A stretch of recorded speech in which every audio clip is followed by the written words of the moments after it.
इसलिए कहता हूं क्योंकि भागवत की कथा को सुनने के लिए पहली कंडीशन है कि आसन को जीतो। अब आसन जीतना छोड़ो, जमीन पर बैठा नहीं जा रहा, कुर्सी ना हो तो महाराज बैठ नहीं सकते, तो आसन का खाक जीतोगे। और जब आसन ही पहली क्लास में एडमिशन नहीं ले सकते और बात करो कि हम पीएचडी पास कर जाए, कोई मजाक है? जो लोग कहते हैं ना कि भक्ति मोक्ष बुढ़ापे का काम है, मैं कहता हूं जरा इन बुढ़ापे में इनको देख लो, क्या कर पा रहे हैं? जो बुढ़ापा जिनको आ गया उनसे पूछ लो, क्या तुम भक्ति कर पा रहे हो? क्या मोक्ष के लिए निकल पा रहे हो? बोले महाराज बुढ़ापे में तो केवल एक ही चीज याद रहती है कि कौन सी दवाई कब लेनी है। ना राम याद रहता, ना काम याद रहता, केवल एक ही चीज याद रहती है कि दवाई को टाइम से ले लो, वरना 2, 4, 8, 10 साल जी रहे हैं वो भी नहीं जी पाएंगे। इसलिए ये भक्ति करना, ये मोक्ष प्राप्त करना, ये बुढ़ापे का काम नहीं है, जवानी का काम है। तो पहली कंडीशन क्या है? बोले आसन को जीतो, जितासन हो। एक आसन से 5-5, 8-8, 10-10 घंटे आपको बैठने की आदत हो। अरे पद्म आसन नहीं लगा सकते तो सुखासन में बैठ जाओ, लेकिन बैठो तो सही। फिर जितासनो जित श्वास हो। जब आसन जीत लो उसके बाद फिर श्वासों को जीतिए, प्राणायाम के द्वारा, अनुलोम विलोम के द्वारा आपको अपनी सांसों पर नियंत्रित करना आ जाए। सांसों के सारे आप ना चलो, आपकी श्वास आपके आदेश से चलें। जितासनो जित श्वासो, फिर जित संगो, आपकी संगति को जीतो। आपकी संगति कैसे लोगों के साथ है? यदि कामी के साथ रहोगे तो कामी हो जाओगे, लोभी के साथ रहोगे तो लोभी बन जाओगे, राजनेता के संग रहोगे तो एक दिन राजनेता बन ही जाओगे, चोर के संग रहोगे तो चोरी करना सीख ही जाओगे, दारू पीने वाले के संग रहोगे तो एक दिन पीना सीख ही जाओगे, और भैया किसी भक्त के संग रहोगे तो एक दिन भक्ति करना सीख ही जाओगे। किसी योगी के संग रहोगे तो योग करना सीख जाओगे। इसीलिए हमारे जीवन में संगति का बहुत बड़ा असर होता है। मैं अक्सर कहा करता हूं कि यदि आपके अंदर दृढ़ता नहीं है और आपको माहौल भी भक्ति का, योग का नहीं मिल पा रहा, तो प्रयास करिए स्थान परिवर्तन का, क्योंकि कितना भी उपजाऊ बीज हो बंजर भूमि में पनपता नहीं है। ये ऋषि मुनि ये पागल थोड़ी हैं जो घर को छोड़ के और सन्यास लेके जंगलों में जाते हैं। क्यों जाते हैं?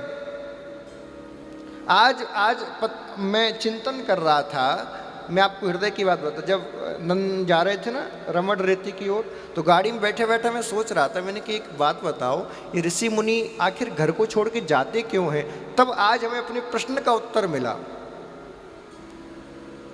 गृहस्थी को छोड़ के ऋषि वन में इसलिए जाता है क्योंकि गृहस्थी में उसकी मन के मुताबिक लोग काम नहीं करते। गृहस्थी वाले उसके मन के मुताबिक चलते नहीं हैं, इसलिए उनको जबरदस्ती, राजी नहीं, अपने मन से नहीं, ना चाहते हुए भी गृहस्थी को त्यागना पड़ता है। क्यों? क्योंकि यदि नहीं त्यागूंगा तो इनके चक्कर में मैं बर्बाद हो जाऊंगा। मैं आज ये चिंतन कर रहा था, ना चाहते हुए भी त्यागना पड़ता है, क्योंकि गृहस्थी अपना, गृहस्थी तो गृहस्थी है महाराज, वो किसी की नहीं सुनती। बोले संत होंगे तुम अपने आश्रम में, महाराज होंगे अपने घर में, यहाँ तो कुछ नहीं चलेगा। हाँ जी कि ना जी? संत ऋषि इसीलिए घर त्यागते थे क्योंकि ये संसारी लोग उनके मुताबिक चलते नहीं हैं। इसीलिए फिर उनको अंत में खूब पहले समझाते हैं, प्रयत्न करते हैं कि सुधर जाएं सुधर जाएं सुधर जाएं, लेकिन जब नहीं सुधरते तो अंत में कहते हैं कि जब तुम्हारी, राम जी जाने तुम सुधरो या ना सुधरो भैया, तुम्हारे चक्कर में मैं अपना जीवन बर्बाद ना करूं, और फिर एक दिन छोड़ के चले जाते। इसीलिए मैं निवेदन करना चाहूँगा कि यदि आपको मौका भगवान ने दिया है कि कुछ नया किया जाए, कुछ नया परिवर्तन लाया जाए, तो भैया उसका साथ दीजिए, सहयोग कीजिए। वरना जो व्यक्ति ठान चुका है सुधरने की, जो ठान चुका है उसको प्राप्त करने की, वो तो कर ही लेगा, लेकिन तुम अपने हट की वजह से, अपने कर्मों की वजह से वहीं पड़े रह जाओगे, और फिर एक दिन जब अंत समय आएगा तब रोना के अलावा कुछ हाथ नहीं आएगा कि उस दिन उसकी सुन लेते तो आज ये दिन ना देखना पड़ता। बंधुओं, संगति आपकी बड़ी अच्छी होनी चाहिए।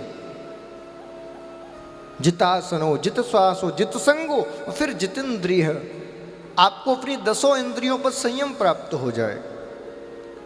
अभी देखो, इसमें मैं प्रैक्टिकल बात करता हूँ। मैं आपने पिछले 4 से 5 साल से आप कथा से जुड़े हुए हैं, आप मुझे एक बात बता दीजिए, पिछले 5 साल में जो मैंने ऐसी बात कही हो जो प्रैक्टिकली संभव ना हो। मैं ऐसी कोई बात ही नहीं करता जो आप कर ना सको। अब मैं आपसे कह दूं कि भैया 10 इंद्रियों को जीत लो, कहने में कितना समय लगता है? 1 मिनट। लेकिन मुझे प्रैक्टिकली बताओ, क्या संभव है? क्या संभव है जीतना? बोले महाराज तुम कह रहे हो, पहले खुद जीत के दिखाओ। कहने का अधिकार उसे है जो खुद जीत चुका हो। और गजब की बात देखो, जो जीत लेगा वो कहने के लिए संसार में आएगा ही नहीं, वो आएगा ही नहीं। क्योंकि पुरानी कहावत है, जो डूबा वो बोला नहीं, और जो बोला वो डूबा नहीं। जो ज्ञान के सागर में डूब गया वो बोलेगा ही नहीं, क्योंकि उसको चारों तरफ अपनी ज्ञान के प्रकाश से कुछ नजर ही नहीं आएगा, अपने आनंद में मग्न रहेगा। और जो बोल रहा है, समझ लो अभी अधजल गगरी है जो झलकती जा रही है। और हमें जितना ही ज्ञान मिला है ना, उस गगरी के झलकने से ही प्राप्त हुआ है, तो वो भी जरूरी है। क्योंकि यदि वो गगरी झलकती नहीं तो हमें आज कुछ नहीं मिलता। बंधुओं, तो फिर क्या करें इंद्रियों का? आपने तो कह दिया जित संगो जितेंद्रिय, जितेंद्रिय बनो। तो 2 साधन हैं, या तो कठिन परिश्रम करके, कठिन साधना करके आप अपनी इंद्रियों को जीत लो। कोई बहुत बड़ी बात तो नहीं है, जितेंद्रिय किसी ने तो की होंगी तभी तो लिखा। या तो जीत लो, या फिर देखो मैं आपको सामान्य उदाहरण देके समझाता हूं। आप हवन कुंड में यज्ञ करते हैं, हवन करते हैं, तो घी की आहुति देते हैं, स्वाहा स्वाहा स्वाहा। और आप देखो जैसी घी की आहुति देते हो आग की लपट तेज हो जाती है, होती है कि नहीं? जैसे जैसे घी की आहुति आप दोगे आग की वो ज्वाला बढ़ती चली जाएगी। लेकिन इतना बड़ा हवन कुंड है और मैंने 1 ड्रम 2 बाल्टी घी लाके और एक साथ हवन कुंड में डाल दिया तो क्या होगा? अग्नि बुझ जाएगी। जो घी अग्नि को बढ़ा रहा था उसी ने अग्नि को बुझा दिया। इसका तात्पर्य क्या है? बोले या तो हम इंद्रियों को जीतें और जीत ना सके तो उनको तृप्त कर दें। फिर एक बार यदि तृप्ति हो गई तो फिर आपका मन नहीं करेगा उस काम को करने का। 2 ही साधन है। इसीलिए मैं कहता हूं योगी 2 ही लोग बन सकते हैं, या तो जिसने कभी संसार को और संसार की माया को देखा ना हो, सुखदेव जी की तरह विरक्त, वो योगी बन सकता है, या फिर जो संसार के संपूर्ण सुखों को भोग चुका हो वो योगी बन सकता है। महाराज बीच के तो हम और तुम जैसे तो लटके ही रहते हैं बीच में, क्योंकि संसार की कामनाएं पूरी होती नहीं और मन लगता नहीं। अभावों से होकर जो व्यक्ति साधना करेगा, जब उसकी साधना पूर्णता पर पहुंचेगी तो वो उन अभावों को पहले दूर करना चाहेगा। मुझे बताइए, जब कोई गरीब व्यक्ति अपने शहर को छोड़ के बाहर जाता है तो जिस चीज का अभाव उसके जीवन में होता है सबसे पहले वही प्राप्त करता है। घर को छोड़ के आप क्यों गए? क्योंकि आपके जीवन में धन का अभाव था, तो सबसे पहले आप धन कमाने का प्रयत्न करते हो। चाहे वो संत हो, चाहे महंत हो, चाहे ब्राह्मण हो, चाहे कोई भी हो, उसके जीवन में जिस चीज का अभाव होगा पहले वो वही प्राप्त करेगा, चाहे वो कहीं भी चला जाए। इसीलिए आप देखिए,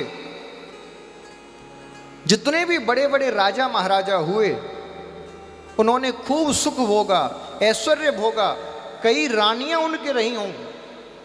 हमारे और आपकी तो एक पत्नी होती है, वो तो 100 200 शादी करते थे, और इतना सब कुछ करने के बाद अंत में ये सब को छोड़ के चले गए और राज ऋषि बनकर ब्रह्म को प्राप्त कर गए, राज ऋषि बन गए।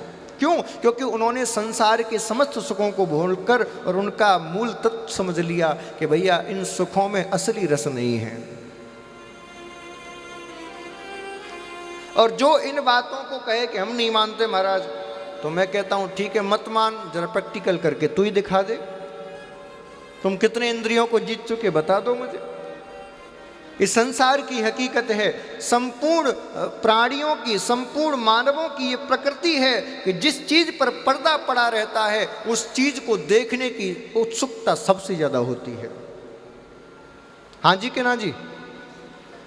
ये आपके सामने स्टैंड रखा हुआ है। अब मैं कल क्या करूं कि यहाँ कोई दूसरा एक टेबल लगाऊं, उस पर कपड़ा डाल दूं और एक कोई मूर्ति अंदर रख दूं, चाहे इसी स्टैंड को रख दूं, ऊपर से कपड़ा डाल दूं आपके आने से पहले ही, तो आप सब आके बार बार पूछोगे इसमें क्या है। कई लोग तो धीरे से नीचे से उठा के देखेंगे, देख तो लें जरा क्या है। और जब तक उसको देख ना लोगे, जब तक उससे पर्दा ना हट जाएगा, तब तक आपका मन नहीं लगेगा, इधर उधर घूम के आओगे फिर वहीं इसमें क्या है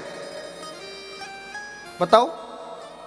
लेकिन एक बार आपने देख लिया तो क्या दोबारा उसको देखने की उत्सुकता मन में उठेगी? बोलिए।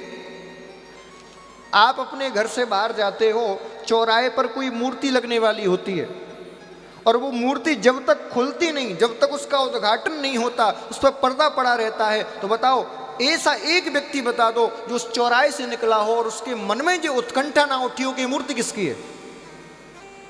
कोई है ऐसा? कोई नहीं। लेकिन एक बार यदि उस मूर्ति से पर्दा हट जाए, आप उस मूर्ति को देख लो, फिर 50 बार निकल जाओ, लेकिन आप उस मूर्ति की ओर आंख उठा के भी नहीं देखते होंगे, कभी नहीं सोचते होंगे कि किसकी मूर्ति है, क्योंकि आपने देख लिया। तो मैं आपको सामान्य सा उपाय बता रहा हूं, यदि आप अपनी इंद्रियों पर संयम करना चाहते हो तो भैया आपके लिए जीतना तो संभव ही नहीं है। आप तो एक काम करो कि इंद्रियों की तृप्ति कर लो। आंखों का काम है देखना, इनको जो पसंद है उनको मन भर के दिखा दो, एक ही बार बैठ के देख ले जितना देखना है।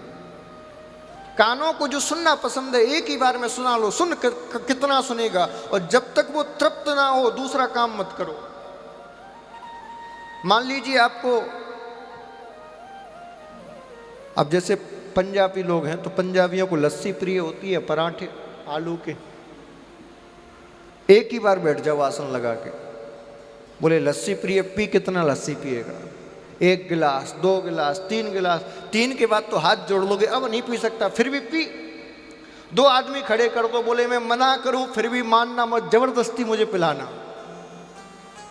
चौथा पियोगे, 5वां पियोगे, छठे पर तो जमीन में लेट जाओगे, मर जाऊंगा पर पीऊंगा नहीं। और कहीं 6वां गिलास भी जबरदस्ती किसी ने पिला दिया तो 7वें में तो आपको लस्सी के नाम से नफरत हो जाएगी। उसके बाद यदि आपके सामने कोई लस्सी ले आया तो देखते ही क्रोधित हो जाओगे, लेके जाओ इसको मेरे सामने से। ना मानो तो प्रैक्टिकल करके देख लो। इन इंद्रियों को जब तक तृप्ति नहीं पहुंचा दोगे तब तक ये शांत होने वाली नहीं है, क्योंकि जीतना तो आपकी बस की बात नहीं।